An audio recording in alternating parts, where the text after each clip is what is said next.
बोलिए छठी मैया की जय। छठ व्रत कितने दिन का होता है, किस तरह से छठ व्रत किया जाता है, छठ व्रत की कथा आज आप लोग श्रवण करेंगे। छठ जो व्रत होता है बहुत ही कठिन व्रत होता है। छठ व्रत जो माताएं बहनें रहती हैं बहुत ही उसमें परिश्रम करती हैं, बहुत ही तपस्या करती हैं, क्योंकि छठ व्रत आप सभी लोगों को पता है 4 दिन का होता है। और छठ का जो व्रत होता है एकदम बिल्कुल निरा आहार रह करके किया जाता है, ना तो कुछ खाना होता है ना कुछ पीना होता है। बहुत ही कठिन अनुष्ठान है ये। छठ का जो व्रत होता है ये संतान की रक्षा के लिए, संतान की दीर्घ आयु के लिए ये माना जाता है। और छठ का जो व्रत होता है वो किसी भी काम को लेकर के आप जैसे मनोकामना बोल दिए, मन्नत बोल दिए, वो कार्य अवश्य पूर्ण होता है। ये 100 नहीं 101% ग्रांटेड है। छठ माता का जो लोग व्रत करते हैं, जो लोग अनुष्ठान करते हैं, ये कठिन तपस्या माताएं बहनें करती हैं। जो मनोकामना लेकर के अपने मन में उस मनोकामना को रख करके अपने मन में उस संकल्प करके व्रत करती हैं, वो माताएं बहनें का 100% मनोकामना पूर्ण होता है। ये बिल्कुल सिद्ध किया हुआ और बिल्कुल यह अजमाया हुआ बात मैं आपको बता रहा हूं। बहुत ही शक्तिशाली व्रत है ये, बहुत ही पावन व्रत है। जो उगते हुए सूर्य को भी वो लोग पूजा करते हैं और डूबते हुए सूर्य को भी पूजा किया जाता है छठ में, आप सब लोग जानते हैं। छठ व्रत जो होता है कार्तिक के महीने में ही आता है। और छठ व्रत का जो महाव्रत चालू होता है कार्तिक मास के शुक्ल पक्ष में, जो दीपावली के बाद आता है। शुक्ल पक्ष के चतुर्थी से लेकर के देखिए चतुर्थी, पंचमी, षष्ठी और सप्तमी तक पूरा 4 दिन का एक कठिन व्रत है। बिना कुछ खाए पिए रह करके माताएं बहनें छठ व्रत का व्रत करती हैं और ये अनुष्ठान तपस्या करती हैं। छठ व्रत का जो कथा है आप लोग श्रवण करिए। बोले छठी मैया की जय। ओ मुखम करोतु वाचालम पंगुम लंघयते गिरिम यत्कृपा तमहं वंदे परमानंद माधवम। हिंदू पंचांग के अनुसार छठ का जो व्रत है कार्तिक मास के शुक्ल पक्ष के चतुर्थी तिथि से सप्तमी तिथि तक छठ महाव्रत का व्रत मनाया जाता है। इसमें भगवान सूर्य देव का पूजा होता है। छठ में खास तौर पर पुत्र की दीर्घ आयु के लिए, पुत्र का आयु बढ़ाने के लिए ये व्रत किया जाता है। उसके साथ साथ आपके घर में कोई काम बहुत दिनों से नहीं बन रहा है, बहुत दिनों से काम अगर आपका अटका हुआ है तो छठ माता से प्रार्थना करिए, हे छठ मैया आप मेरा ये मनोकामना पूरा कर दीजिए, मैं आपका व्रत करूंगी और आपके छठ के घाट पे आऊंगी या आऊंगा, यह मनोकामना अवश्य पूर्ण होता है। दिवाली के 6 दिन बाद यह व्रत किया जाता है। छठ का महाव्रत का अत्यंत पुण्यदायक है। छठ व्रत सबसे महत्वपूर्ण रात्रि कार्तिक शुक्ल पक्ष का जो छठा रात्रि होता है, षष्ठी तिथि जो होता है, सबसे जो मेन व्रत है ये छठी तिथि के दिन व्रत रखा जाता है। षष्ठी शुक्ल पक्ष का होता है सूर्योपासना, यह महापर्व है जो सूर्य का उपासना किया जाता है।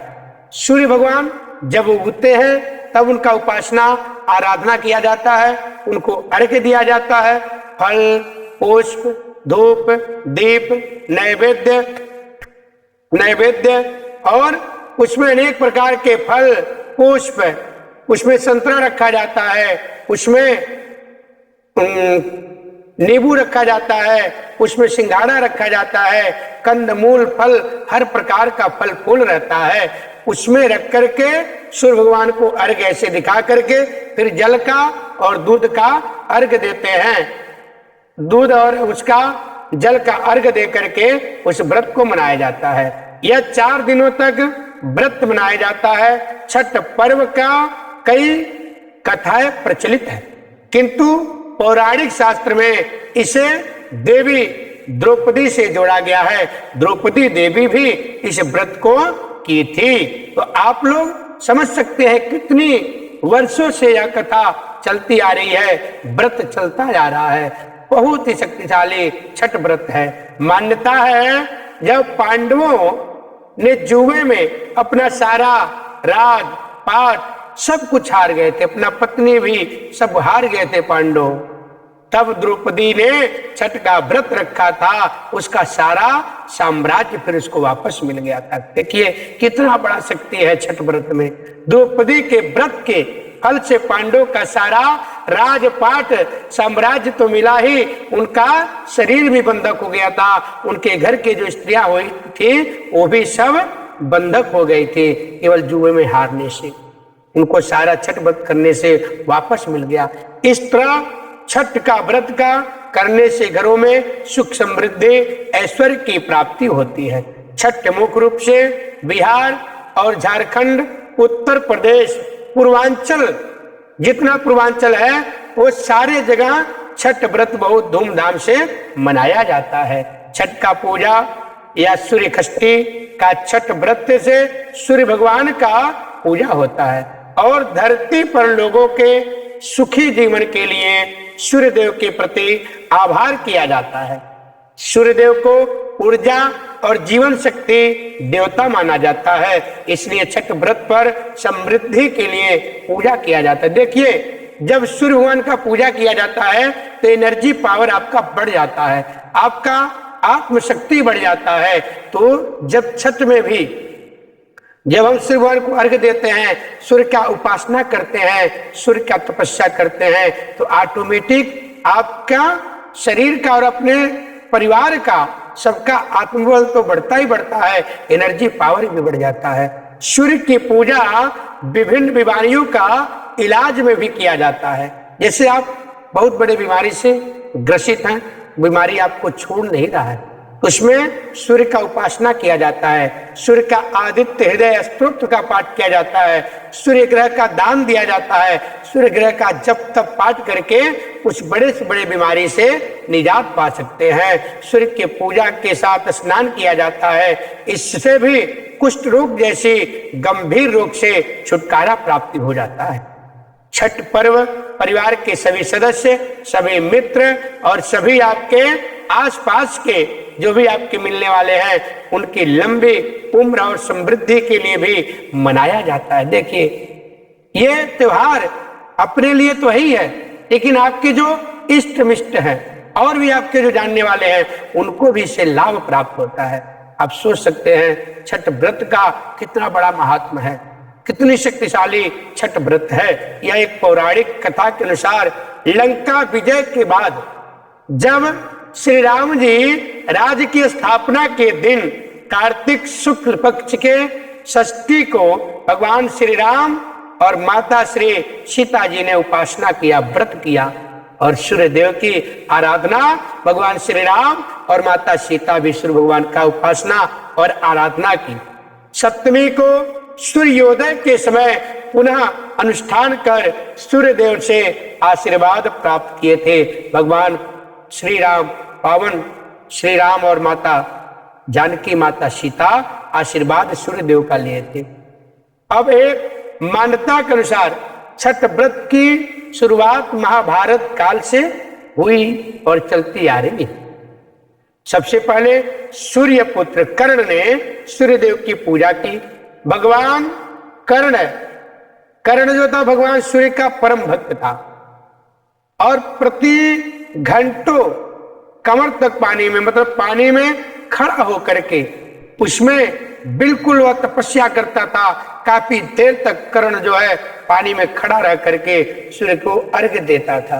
अर्घ्य देने का मतलब हो गया आप जो है किसी पात्र में लोटा में जल ले लिए, उसमें गंगा जल दूध मिला लिए और अर्घ्य जल चढ़ा रहे, उसको बोलते हैं अर्घ्य देना। सूर्य की कृपा से कर्ण की महान योद्धा कर्ण बना। आज भी छठ में अर्घ्य की दान की यही पद्धति प्रचलित है। कुछ कथाओं में पांडवों की पत्नी द्रौपदी द्वारा भी सूर्य की पूजा करने का उल्लेख है। वे अपने परिजनों में उत्तम स्वास्थ्य की कामना की, जो उनका परिवार था, जो उनका बंधु बांधव जो घर के थे, उनकी स्वास्थ्य की कामना द्रौपदी की थी। उनके स्वास्थ्य की मंगल कामना, निरोग काया के लिए द्रौपदी ने लंबी उम्र के लिए नियमित रूप से सूर्य का पूजा भी की थी। और सूर्य की पूजा करने से संतान की प्राप्ति भी होती है। एक कथा के अनुसार राजा विप्रवद को कोई संतान नहीं था, तब महर्षि कश्यप ने पुत्रेष्टि यज्ञ कराकर उनकी पत्नी मालिनी को यज्ञाहुति के लिए बनाई गई खीर दिया था। जो उनकी पत्नी ने खीर बनाया था यज्ञ में आहुति डालने के लिए, जब आहुति डाल दिए तो खीर प्रसाद के रूप में मालिनी को दिया गया, जिससे वो यज्ञाहुति वाला खीर खाए और उनको संतान की प्राप्ति हो, उनके गर्भ में संतान आए, उसके लिए यज्ञ करा करके उनको खीर खिलाया गया था। इसके प्रभाव से उन्हें पुत्र हुआ, परंतु वह मृत पैदा हुआ। प्रियवद पुत्र को लेकर शमशान गए और पुत्र योग में प्राण त्यागने लगे। ये जाहिर सी बात है, अगर किसी के घर में संतान नहीं है, बहुत लंबे समय से अगर उसके घर में संतान हुआ भी, अगर मित्र हो जाए तो उसके ऊपर मृत्यु होने से कितना बड़ा पहाड़ टूट पड़ेगा, कितना बड़ा उसके ऊपर घोर कठिन या दुख आएगा, यह कोई सोच नहीं सकता है। आप लोग भी जानते हैं, वो प्राण त्यागने को भी वह राजी हो गए, प्राण त्यागने लगे। उसी वक्त भगवान की मानस कन्या देवसेना वहां पर प्रकट हुई और कहा कि सृष्टि के मूल प्रवृत्ति के छठे अंश से उत्पन्न होने के कारण मैं खष्टी कहलाती हूँ, षष्ठी कहलाती हूँ। खष्टी मतलब छठा तिथि और उसका षष्ठी नाम था। यह व्रत किया हुआ था और उसने कहा आप मूलतः सूर्य व्रत का पालन करें। सूर्य व्रत होने के कारण इसे छठ कहा गया है। यह व्रत, यह पर्व वर्ष में 2 बार मनाया जाता है। एक सूर्य खष्टी होता है, एक ललही खष्टी होता है। 2 छठ पूरे साल में मनाया जाता है। पहली बार चैत्र में आता है और दूसरी बार जैसे कार्तिक में आता है। चैत्र के शुक्ल पक्ष के खष्टी तिथि में आता है और कार्तिक में भी शुक्ल पक्ष के खष्टी तिथि में आने वाली ही उसको पूरा छठ के रूप में मनाया जाता है, व्रत किया जाता है। परिवार की सुख समृद्धि तथा मनोवांछित फल की प्राप्ति के लिए यह पर्व का व्रत किया जाता है और कठिन तपस्या किया जाता है। इस पर्व को स्त्री और पुरुष समान रूप से मनाते हैं। छठ पूजा 4 दिवसीय उत्सव है। इसकी शुरुआत कार्तिक शुक्ल पक्ष चतुर्थी तिथि से होता है और यह सप्तमी को समाप्त होती है। इस दौरान व्रतधारी जो होते हैं लगातार कठिन तपस्या, कठिन तपस्या उठा करके बहुत ही मेहनत करके 36 घंटे इसका व्रत रखते हैं। इस दौरान न तो पानी पीते हैं, ना भोजन ग्रहण करते हैं, ना कुछ ग्रहण करते हैं। बिना कुछ खाए पिए व्रत रखा जाता है। छठ पर्ववास निर्मित सूप की कटोरी, मिट्टी की बर्तनों को गन्ने के रस से, गुड़, चावल और गेहूं से निर्मित प्रसाद का सुम धुर और लोकगीत से युक्त होकर लोक जीवन की भरपूर मिठास प्रसार करता है। यह मुख्य रूप से पूर्वी भारत और पूर्वी जो पूर्वांचल है वहां पे मनाया जाता है। इसमें जो प्रसाद बनता है ये भी बहुत ही अलौकिक प्रसाद बनता है। बहुत ही शुद्धता से छठ में व्रत का सारा प्रसाद तैयार किया जाता है और उस दिन तो लोग बहुत ही विशेष सफाई का ध्यान देते हैं। घर में एक एक चीज, एक एक मतलब कड़ कड़ पे शुद्धता का ध्यान देते हैं। और आपको भी देना चाहिए। ये बहुत ही शक्तिशाली छठ व्रत है और बहुत अधिक फल देने वाला छठ व्रत है। ये सभी को करना चाहिए, क्योंकि आपको पता भी चला छठ व्रत करने से सभी प्रकार का फल प्राप्त होता है, सभी प्रकार के दुखों से छुटकारा प्राप्त हो जाता है। मतलब आप सोच सकते हैं, जिसके घर में संतान नहीं है, जिसके घर में बिल्कुल औलाद नहीं है, उसके घर में भी छठ का व्रत करने से और सूर्य की उपासना करने से, सूर्य की पूजा करने से संतान की भी प्राप्ति होती है। तो आप समझ सकते हैं कितना शक्तिशाली व्रत है। आप लोग बहुत ही उत्साह के साथ, बहुत ही खुशी के साथ छठ का व्रत रखें और परम पिता परमात्मा आप सभी को आशीर्वाद दें। छठी मैया आपको आशीर्वाद दें, आपके घर में सुख समृद्धि ऐश्वर्य की प्राप्ति हो, हमेशा आप लोग सुखमय जीवन व्यतीत करें। बोलिए छठी मैया की जय।